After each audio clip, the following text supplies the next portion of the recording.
जब कंप्यूटर की दुनिया की शुरुआत हुई, उप्स, ये तो हमारी दुनिया की शुरुआत है। जब कंप्यूटर की दुनिया की शुरुआत हुई तब कंप्यूटर लोगों के लिए एक वरदान जैसा था। सभी लोग कंप्यूटर में काम करके बहुत ही खुश थे, लेकिन वर्कलोड ने कंप्यूटर की दुनिया को भी नहीं छोड़ा। तब इंजीनियर्स को एक ख्याल आया, क्यों ना नए बटन्स बनाए जाए। ये वाले नहीं यार, ये वाले। कम ऑन यार, मैं इंजीनियर हूँ, कोई दर्जी नहीं। इंजीनियर्स को लगा क्यों ना ऐसे सुपर कीज बनाए जाए जो एवेंजर्स की तरह लोगों को वर्कलोड से बचाने के लिए हमेशा मौजूद हो।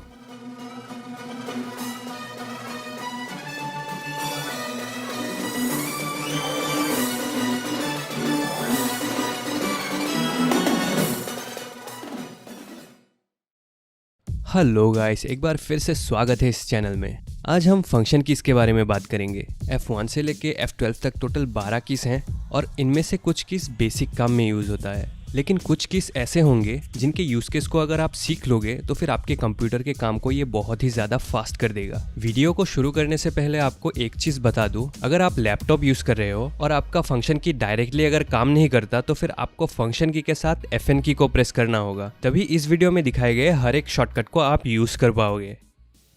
सबसे पहले बात करेंगे हम F1 की के बारे में। F1 की बेसिकली हेल्प के लिए होता है। अगर आप डेस्कटॉप पे F1 की प्रेस करोगे तो फिर आपको कोई भी इफेक्ट नहीं दिखेगा, लेकिन अगर आप विंडो की के साथ F1 की को प्रेस करोगे तब आपका माइक्रोसॉफ्ट एज ब्राउजर खुल जाएगा और यहाँ पे आप कोई भी विंडोज रिलेटेड प्रॉब्लम को लिखकर सर्च कर सकते हो। डेफिनेटली इसमें आपको इंटरनेट चाहिए होगा, लेकिन ये F1 की इसी में लिमिटेड नहीं है। अगर आप MS ऑफिस के अंदर F1 की प्रेस करते हो तो फिर आपको एक हेल्प विंडो मिल जाएगा और यहाँ पे आप MS ऑफिस रिलेटेड कोई भी चीज को टाइप करके सर्च कर सकते हो। और अगर आपके पास इंटरनेट कनेक्शन है तो फिर आपको MS ऑफिस सीखने के लिए ब्राउजर पे जाने की जरूरत ही नहीं है। स्टेप बाय स्टेप ट्यूटोरियल की तरह आप इधर हेल्प को सर्च कर सकते हो। और F1 की का सबसे इम्पोर्टेंट जो मैं माइक्रोसॉफ्ट वर्ड में यूज करता हूँ, इसके लिए आपको कंट्रोल के साथ F1 की को प्रेस करना होगा। इससे आपका ये ऊपर का रिबन हाइड हो जाएगा और फिर से कंट्रोल प्लस F1 की प्रेस करने पर ये अनहाइड हो जाएगा। इससे आपको थोड़ा वर्किंग स्पेस ज्यादा मिल जाता है। नेक्स्ट की है हमारा F2। F2 बहुत ही ज्यादा यूजफुल की है। इसको हम फाइल या फोल्डर को रीनेम करने के लिए यूज करते हैं। किसी भी फाइल या फोल्डर पर क्लिक करके F2 प्रेस करने पर वो रीनेम ऑप्शन में चला जाता है और आप सिंगल फाइल को ही नहीं मल्टीपल फाइल को एक साथ सिलेक्ट करके एक साथ रीनेम कर सकते हो। लेकिन अगर आपको हर एक फाइल को यूनिक नाम से रीनेम करना है तो सिर्फ आपको फर्स्ट फाइल पे क्लिक करना है और F2 प्रेस करना है और रीनेम हो जाने के बाद टैब प्रेस करना है। फिर आप नेक्स्ट फाइल को भी रीनेम कर सकते हो।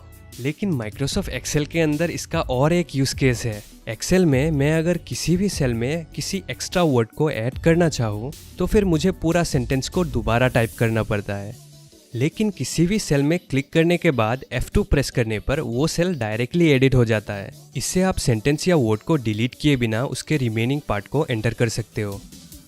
नेक्स्ट की है हमारा F3 की। माइक्रोसॉफ्ट वर्ड के अंदर अगर आप किसी भी लाइन या पैराग्राफ को कैपिटल लेटर में करना चाहते हो, आपको उस लाइन या पैराग्राफ को सिलेक्ट करने के बाद शिफ्ट F3 प्रेस करना है। इससे आपका वो लाइन कैपिटल में चला जाएगा और दोबारा शिफ्ट F3 प्रेस करने पर वो स्मॉल केस में चला जाएगा। लेकिन अगर आपको सेंटेंस केस में चाहिए, हर एक लाइन के फर्स्ट लेटर को आप कैपिटल में करना चाहते हो, शिफ्ट F3 और एक बार प्रेस करने पर आपका वो लाइन सेंटेंस केस में चला जाएगा। F3 का और एक बहुत ही ज़्यादा यूजफुल शॉर्टकट है। आप इंटरनेट पे कोई भी चीज़ को अगर सर्च करते हो और गूगल के फर्स्ट पेज पे ही आपको उसका आंसर मिल जाता है, लेकिन उस पैराग्राफ को पूरा पढ़ने के लिए जब उस वेबसाइट पे जाते हो तब आपका वो लाइन उस बड़े वेब पेज में लॉस्ट हो जाता है। आपके वेब पेज पे उस लाइन या पैराग्राफ को ढूंढने के लिए पहले ही उस लाइन को आपको कॉपी कर लेना है। फिर उस वेबसाइट पे जाके सिर्फ आपको F3 प्रेस करना है। इससे आपको ऊपर एक सर्च बॉक्स मिलेगा। यहाँ आपके उस लाइन को पेस्ट करने पर ब्राउजर आपको उस लाइन या पैराग्राफ तक ले जाएगा और फाइल एक्सप्लोरर पे आप F3 की को यूज करके फाइल्स को भी सर्च कर सकते हो। बेसिकली F3 की सर्च के लिए यूज होता है। नेक्स्ट हमारा है F4 की। F4 की को अगर आप फाइल एक्सप्लोरर पे यूज करोगे तो फिर आपका एड्रेस बार खुल जाएगा और यहाँ पे आप एड्रेस को टाइप करके उस एड्रेस पे डायरेक्टली जा सकते हो। लेकिन अगर आप F4 की को ऑल्ट के साथ प्रेस करते हो तो फिर आपका कोई भी ओपन विंडो डायरेक्टली क्लोज हो जाएगा। और अगर आपके कंप्यूटर पे कोई भी ऐप ओपन नहीं है तो फिर ऑल्ट F4 प्रेस करने पर आपको शट डाउन ऑप्शन मिल जाएगा। नेक्स्ट हमारा है F5 की। और F5 की को हम रिफ्रेश करने के लिए यूज़ करते हैं। अगर आप F5 की को डायरेक्टली प्रेस करते हो तो फिर आपका कंप्यूटर रिफ्रेश हो जाएगा। ये शॉर्टकट की मल्टीपल रिफ्रेश करने के लिए बहुत ज़्यादा काम आता है।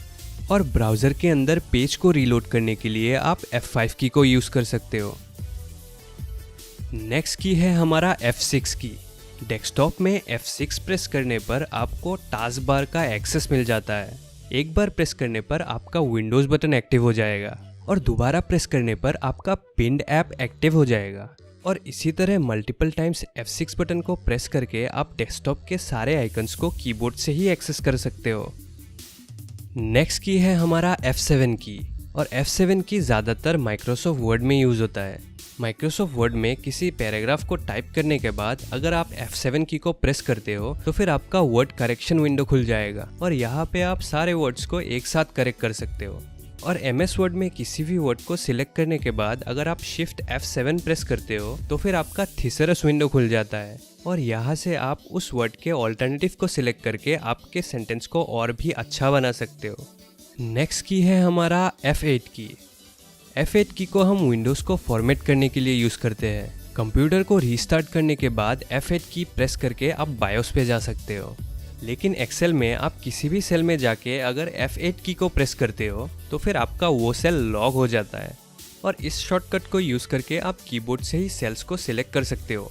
किसी भी इंटरव्यू में अगर आपको विदाउट माउस एक्सेल में काम करने के लिए बोला जाए तो फिर ये शॉर्टकट की आपको बहुत ही ज़्यादा हेल्प करेगा। आगे बढ़ते हैं F9 की तरफ। एक्सेल में अगर हम बहुत सारे कैलकुलेशंस को यूज़ करते हैं तो अक्सर लो एंड पीसी हैंग कर जाता है। इसके लिए हमें मैनुअल मोड को एक्टिव करना पड़ता है। एक्सेल के फॉर्मूला टैब में आपको कैलकुलेशंस करके एक ऑप्शन मिलेगा। यहाँ अगर आप मैनुअल को सिलेक्ट करते हो तो फिर आपका मैनुअल मोड एक्टिव हो जाता है। लेकिन इस मैनुअल मोड में अगर हम किसी भी प्री एग्जिस्टिंग कैलकुलेशन को चेंज करते हैं तो फिर हमें उसके रिजल्ट में कोई भी चेंजेस नहीं दिखेगा। मैनुअल मोड के कैलकुलेशंस को रिफ्रेश करने के लिए हम F9 की को यूज़ करते हैं। अगर आप डायरेक्टली F9 की को प्रेस करते हो तो फिर आपका सारा कैलकुलेशन रिफ्रेश हो जाएगा। नेक्स्ट हमारा है F10 की। MS वर्ड में हम F10 की को प्रेस करके शॉर्टकट कीज को एनेबल कर सकते हैं। F10 की से आपके रिबन मेन्यू के हर एक टूल को आप शॉर्टकट की से एक्सेस कर सकते हो। अगर आप एक्सेल में काम करते हो तो फिर आप F10 की या ऑल्ट की को ज़रूर यूज़ करना। ये दोनों की से ही आपको रिबन का एक्सेस मिलता है। ये शॉर्टकट आपके एक्सेल के काम को 10 to 20% बूस्ट कर देगा।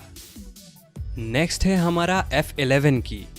ज़्यादातर एप्लीकेशन के अंदर अगर आप F11 की प्रेस करते हो तो फिर आपका वो ऐप फुल स्क्रीन मोड में चला जाता है और दोबारा नॉर्मल मोड में आने के लिए आपको फिर से F11 प्रेस करना होगा। नेक्स्ट एंड फाइनल की है हमारा F12 की। F12 की बेसिकली सेव एज का काम करता है। F12 की को यूज़ करके हम ऑलरेडी सेव किए हुए फाइल को दूसरे नाम से सेव कर सकते हैं। सो यही थे 12 सुपर कीज जिसे हम फंक्शन कीज के नाम से जानते हैं। आई होप ये वीडियो आपको पसंद आया होगा। अगर ये वीडियो कोई वैल्यू क्रिएट करता हो तो फिर ज़रूर इस वीडियो को लाइक कर दीजिएगा। और अगर आप इंस्टाग्राम यूज़ करते हो तो फिर आप मेरे इंस्टाग्राम हैंडल को फॉलो कर सकते हो। एवरी संडे मैं एक नया वीडियो लाता हूँ। आज के वीडियो को यही एंड करते हैं और मिलते हैं अगले संडे को। तब तक के लिए कीप लर्निंग।